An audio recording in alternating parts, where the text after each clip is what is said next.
नमस्कार, मैं हूं शेख हसन और आप देखना शुरू कर चुके हैं आपका अपना यूट्यूब चैनल आवाज़ छत्तीसगढ़।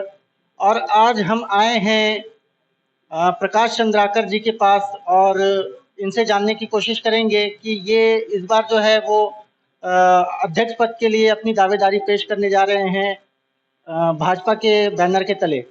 तो उनसे जानेंगे इस बार जो है प्रत्यक्ष प्रणाली के तौर पर इस बार चुनाव होने जा रहा है, वो इसके बारे में अपनी क्या प्रतिक्रिया रखते हैं। प्रकाश जी, इस बार जो है भाजपा के कार्यकाल में जो है फिर से एक बार जो है प्रत्यक्ष प्रणाली के तौर पर जो चुनाव होने जा रहा है, इसे आप कैसे देखते हैं? सबसे पहले तो ये है कि मैं छत्तीसगढ़ के भारतीय जनता पार्टी सरकार को ही धन्यवाद देता हूं, जो आम मतदाताओं का ये अधिकार वापिस किए हैं। और मेरे को ऐसा लगता है कि लोगों को अध्यक्ष जैसे पद के चुनाव के लिए आम मतदाता से ही होना चाहिए। जो पिछले कार्यकाल में जो कांग्रेस की सरकार में जो नियम कानून थे वो बिल्कुल ठीक नहीं थे, और जनता तक जाने के लिए और विकास कार्य कराने के लिए आम मतदाताओं का उसमें योगदान होना चाहिए। यही सबसे अच्छा निर्णय है। आपके चैनल के माध्यम से आज अगर यह अवसर मिला है मुझे, तो आप लोग को भी धन्यवाद है, आवाज चैनल को। और इससे पूर्व में मेरे बारे में, जैसे प्रकाश चंद्राकर, मैं खुद पूर्व में नगर पालिका अध्यक्ष रह चुका हूँ। विभिन्न वार्डों से 4 बार 3 बार पार्षद चुन के आया हूँ, अलग अलग वार्डों से। और इन कार्यकालों में मैंने देखा कि पार्षद से अध्यक्ष चुनना जो पीछे के दरवाजे से जो चुनने के बराबर है, और उसमें बहुत सारी जनता की मांग रहती है और विकास कार्य प्रभावित होते हैं। इन्हीं सब बात को लेकर मेरे को लगता है कि सरकार का ये निर्णय बहुत अच्छा निर्णय है।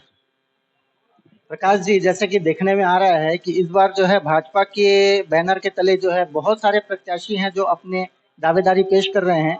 इसी तारतम्य में आप क्या देखते हैं, आपकी दावेदारी कितनी मजबूत है? पहली चीज ये है कि मैं पूर्व में नगर पालिका अध्यक्ष रह चुका हूँ, और भारतीय जनता पार्टी से 3 बार पार्षद हूँ, तो भारतीय जनता पार्टी का अध्यक्ष रह चुका हूँ। कोई भी कारणवश, चूंकि कांग्रेस की गवर्नमेंट थी और सरकार के होते हुए उनने किसी भी कारण से 2 ढाई साल के अंदर में मेरा अविश्वास प्रस्ताव लाया, और सरकार के दबाव में हमको हटना पड़ा।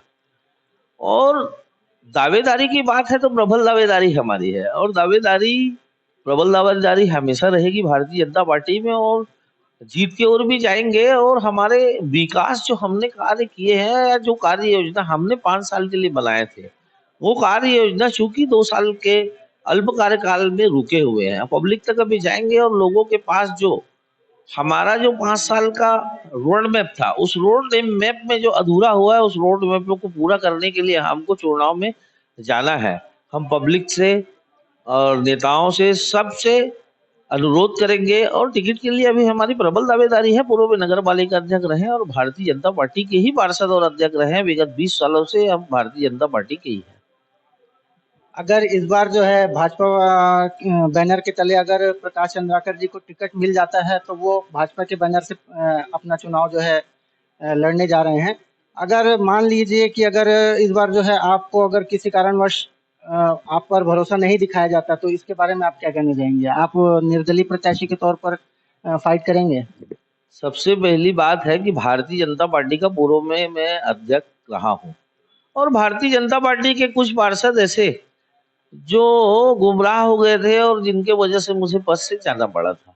तो भारतीय जनता पार्टी का अध्यक्ष रहा हूँ, और भारतीय जनता पार्टी ही हमारी प्रमुख पार्टी रही है, और उस पार्टी से ही हमारा लड़ने का है, और हम उसी पार्टी से अभी टिकट की दावेदार है। किसी भी प्रकार का निर्दलीय जो है ये चुनाव लड़ने का अभी कोई ये नहीं। अभी तो हम भारतीय जनता पार्टी के प्रबल दावेदार हैं, और लोगों के पास जा रहे हैं, और सभी का सहयोग मिल रहा है। भारतीय जनता पार्टी से ही लड़ेंगे।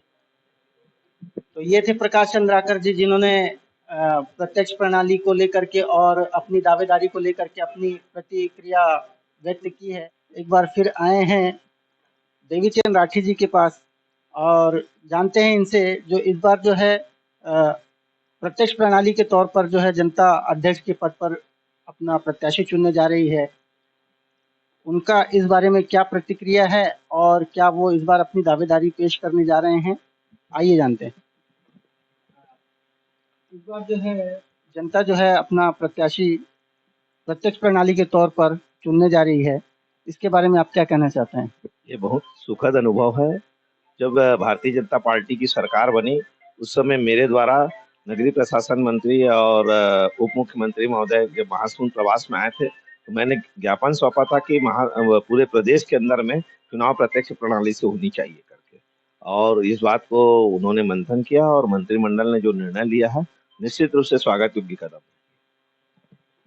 इस बार जो है आप अपनी दावेदारी पेश कर रहे हैं, तो इसके साथ ही जैसे आप भाजपा से दावेदारी कर रहे हैं, तो और भी बहुत से जो हैं भाजपा के कार्यकाल में भाजपा के कार्यकर्ता जो हैं, निर्मठ कार्यकर्ता जो हैं, वो अपनी दावेदारी पेश कर रहे हैं, तो उसके दौरान जो है आप अपनी दावेदारी कितनी मजबूत पाते हैं?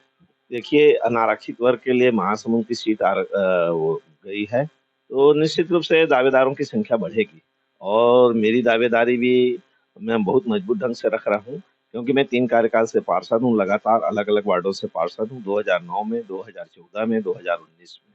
और मैंने इन 3 कार्यकाल में नगर पालिका में भ्रष्टाचार रहित काम किया है, पूर्ण ईमानदारी के साथ काम किया है, और मैं इन 3 कार्यकाल में गरीबों की सेवा करने के सिवा कोई दूसरा काम नहीं किया है। अगर भारतीय जनता पार्टी आप पर भरोसा जताती है और आपको अपना प्रत्याशी बनाती है और आप जीत करके अगर आते हैं, तो आप जो है हमारे महासमुंद को प्रगति पथ पर ले जाने के लिए कौन-कौन से प्रयास करेंगे?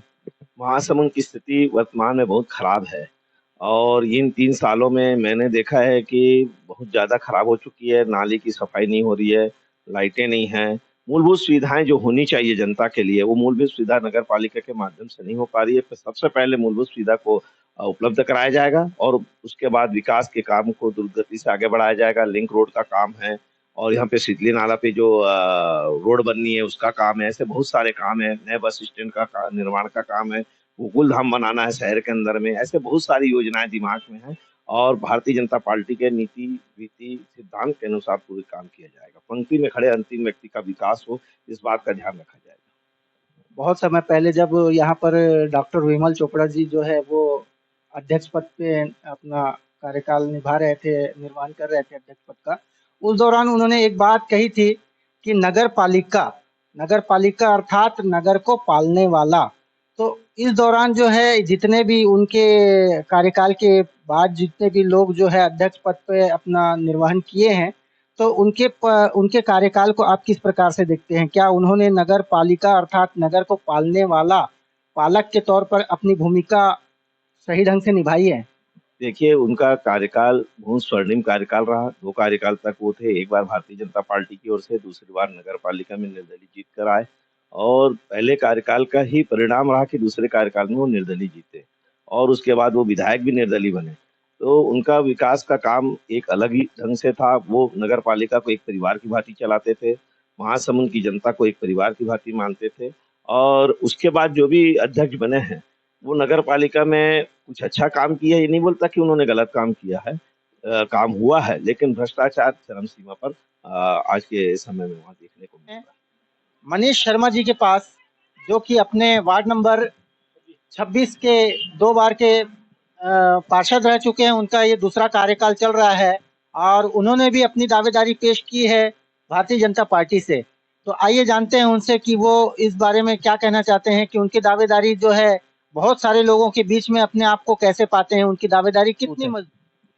नमस्कार। पहली बात तो आपको बहुत-बहुत धन्यवाद कि आपने मेरे पास आए, और मैं भारतीय जनता पार्टी का एक पार्षद हूँ, और उस पार्षद के नाते से मैं बोल रहा हूँ कि भारतीय जनता पार्टी में इस सामान्य का मौका मिला है, और सामान्य के हिसाब से मैं अपनी दावेदारी कर रहा हूँ।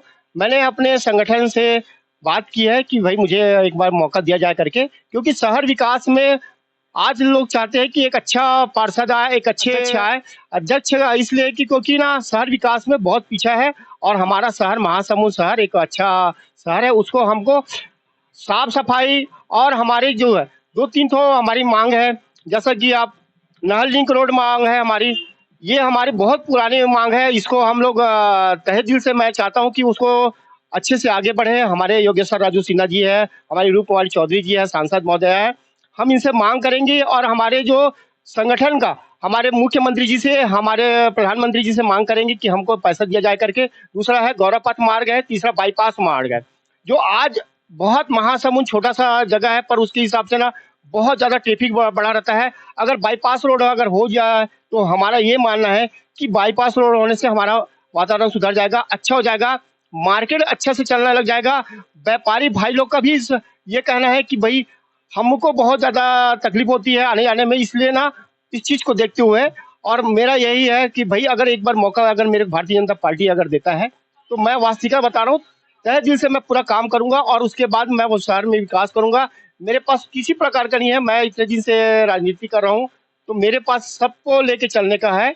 मैं किसी से कोई बैर नहीं है, किसी से कोई वो है नहीं, मैं सबको लेके चलने वाला आदमी हूँ। नमस्कार। अगर बीजेपी जो है इस बार जो है आप पर आपकी दावेदारी को नकारते हुए अगर आपके टिकट को खारिज करती है, तो इस बार जो है फिर आप अपनी दावेदारी क्या वो निर्दलीय प्रत्याशी के रूप में सामने आएंगे? नहीं, मैं निर्दलीय प्रत्याशी के रूप में नहीं आऊंगा। मैं पार्टी का काम करूंगा और मैं पार्टी से विश्वास है कि मुझे एक बार मौका देंगे पक्का। मैं तो चाहता हूं कि वो आज सेकंड में मुझे एक मौका दिया जाए, क्योंकि मैं 2 कार्यकाल दे चुका है। मैं शहर विकास में आज मेरा नाम गिना जाता है, अच्छे पार्षदों में मेरी गिनती किया जाता है। तो मैं चाहता हूं कि एक बार मुझे अध्यक्ष पद का भी टिकट मिला जाए और मैं तहे दिल से काम करूंगा, सबको लेके चलूंगा, सबके संगठन का काम करूंगा, सबके साथ भाईचारा बना के चलूंगा। मेरा यही तमन्ना है कि आप अच्छे आदमी को दीजिए। सामान्य व्यक्ति है तो सामान्य व्यक्ति को एक मौका मिलना चाहिए। अगर सामान्य व्यक्ति को अगर मौका नहीं मिलेगा तो कम मौका मिलेगा, और मैं सामान्य व्यक्ति होने के हिसाब से एक ब्राह्मण समाज का भी बिलोंग करता हूं, तो मुझे ऐसा लगता है कि वास्तविकता में मुझे एक मौका दिया जाएगा। संगठन मेरे बात को रखेंगे और संगठन आगे मेरा भावनाओं को ध्यान रखेंगे।